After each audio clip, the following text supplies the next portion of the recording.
Wit beyond measure is man's greatest treasure. It's a quote from the founder of Ravenclaw House in the Harry Potter series. According to Pottermore, the website for Potterhead stuff, I belong in this house. And so did my little brother, until I forced him to answer honestly, so he would end up in Slytherin. Ravenclaws are known for cleverness, wisdom, intellectual ability, and creativity, most of which I can only demonstrate under brilliant circumstances. I was so proud when I got these results because growing up, that's how teachers and adults perceived me. I grew up thinking I was a gifted child. Gifted or golden children are those people who picked intellectually or academically in elementary or middle school because they were the well-behaved, attentive, and reading kids. Later on, these people will be less likely to make mistakes because they stay in their comfort zone and avoid challenges that will make them feel dumb. Parents and teachers might think that praising a child's intelligence for completing a task is the easiest and best way to build our self-esteem. However, in the long run, these compliments may actually do more harm. According to an article by The Atlantic, there's a movement developing in education and parenting to refrain calling children smart.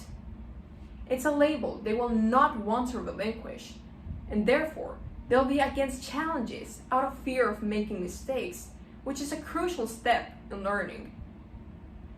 To cite a video by the School of Life, setting high expectations on children who are still learning can paradoxically leave a child feeling hollow and particularly incapable, unable to find resources within itself to honor the hopes of those it loves and it depends on, which would lead later on to imposter syndrome.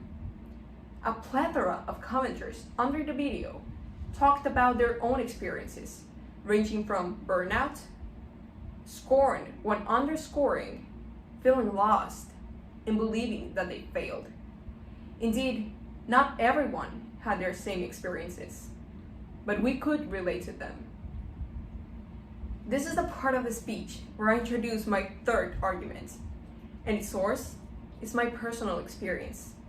As a gifted child, I grew up thinking that it was amazing to be recognized for something, to be held at a higher expectation than others. Nevertheless, those expectations grew within myself. I can no longer do just the bare minimum. My delivered works always have something extra, just so I can assure myself that it's not average. There's this anxiety within myself that I'm not good enough. I even changed the subject of this speech from my original topic because I thought I'm not smart or prepared enough to do it. Some people might be worried about how to prevent other children from developing this.